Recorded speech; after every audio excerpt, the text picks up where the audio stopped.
बागियों की गई कुर्सी। जी हम बात करें मध्य प्रदेश की। अब नेताओं को बागी होने की कीमत चुकानी पड़ रही है। पार्टी की सदस्यता छोड़ने पर अब विधायकों की विधानसभा सदस्यता भी समाप्त हो रही है।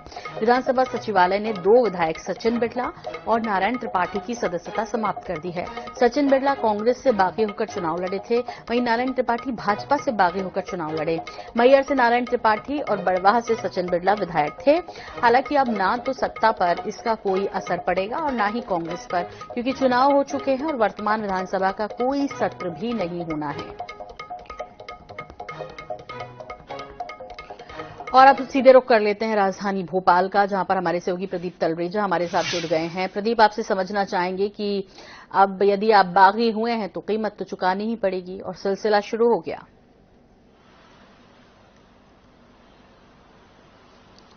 देखिए, निश्चित तौर पर ये जरूर कहा जा सकता है कि बागी होने का हर्जाना कहीं न कहीं भुगतना पड़ता है और आज नहीं तो कल ये हर्जाना जो है वो आपको भुगतना होगा। देखिए, यही तमाम चीजें जो है वो देखने में आई है राजधानी के विधानसभा की। अगर हम बात करें विधानसभा का जो गजट नोटिफिकेशन था, जो विधेयक पारित होने थे वो तो हो चुके, लेकिन अब हालांकि इनकी सदस्यता जाने से कोई बड़ा फर्क नहीं पड़ेगा। हालांकि अगर खरगोन के बड़वाह से विधायक की अगर बात करें सचिन बिड़ला, चूंकि जो कांग्रेस का दामन छोड़कर बीजेपी में शामिल हुए थे, वही नारायण त्रिपाठी जिन्होंने खुद की पार्टी बनाई थी और विंध्य से उन्होंने आगाज किया 30 विधानसभा सीटों से चुनाव लड़ने का और 30 विधानसभा सीटों से अपने प्रत्याशियों को उन्होंने उतारा।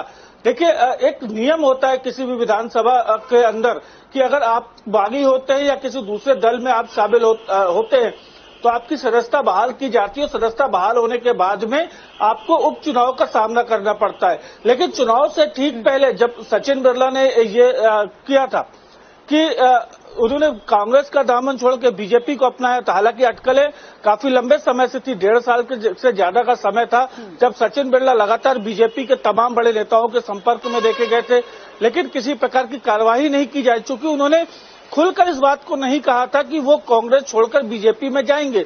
लेकिन बात अगर वही नारायण त्रिपाठी की जाती है, देखिए नारायण त्रिपाठी को भारतीय जनता पार्टी में थे, लगातार तमाम बातें हुई। मैहर के जब जिला बनाया गया उस समय थोड़ा सा ये माहौल में जरूर गर्माहट देखने में आई थी, जब खुद नारायण त्रिपाठी ने दो मुख्यमंत्रियों के, यानी एक पूर्व मुख्यमंत्री कमलनाथ और दूसरा मुख्यमंत्री शिवराज सिंह चौहान, दोनों का एक साथ धन्यवाद दिया था। तो माना जा रहा था कहीं न कहीं राजनीति इसमें जरूर देखी जाएगी।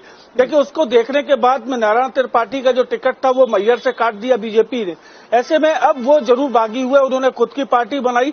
हालांकि ये सदस्यता जरूर चली गई है, लेकिन सदस्यता जाने के बाद ये नहीं कहा जा सकता किसी प्रकार का कोई अब उसमें दिक्कतों का सामना करना पड़ेगा।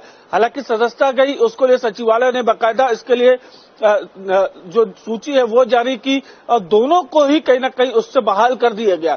लेकिन अब ये दोनों ही प्रत्याशी, चाहे सचिन बिड़ला हो चाहे नारायण त्रिपाठी हो, अपनी अपनी विधानसभा सीटों से इस बार मैदान में उतरे हैं और मैदान में उतरने के बाद ये जरूर कहा जा सकता है कि वो जब चुनाव जीत के आएंगे तो 2023 के जो विधानसभा सत्र रहेगा उसमें ये जरूर सम्मिलित हो पाएंगे। जी बिल्कुल प्रदीप, एक सवाल और आपसे हम समझना चाहेंगे कि ठीक है, नारायण त्रिपाठी से शुरुआत हो गई, सचिन बिड़ला से शुरुआत हो गई, और किस किस का नंबर आ सकता है लिस्ट में?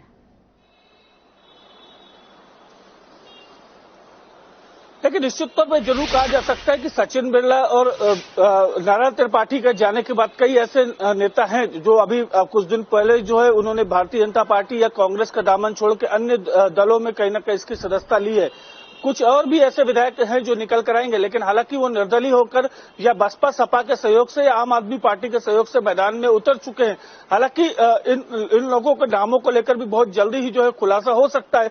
लेकिन अगर ये चुनाव जीत कर आएंगे, जो कि चुनाव मध्य प्रदेश में 2023 का जो चल रहा है, 17 नवंबर को मतदान हुआ और 3 दिसंबर को इसका परिणाम आएंगे। जब परिणाम आएंगे तो उसके बाद ये जरूर कहा जा सकता है कि कौन बागी ऐसे रहे होंगे जो चुनाव हारते हैं और क्या वो पार्टी में वापस आएंगे। इसको निर्णय भी तो जो है वो बीजेपी और कांग्रेस को ही करना है।